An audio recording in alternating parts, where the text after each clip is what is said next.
Hey, Dad, what are you doing? Well, I'm doing some archery. Oh, where are you aiming?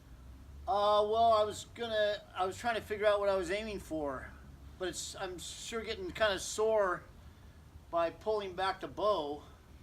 Do you think it might help to know where you're aiming first and then pull back the bow? That's a good idea.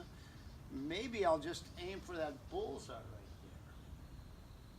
there. I hit it.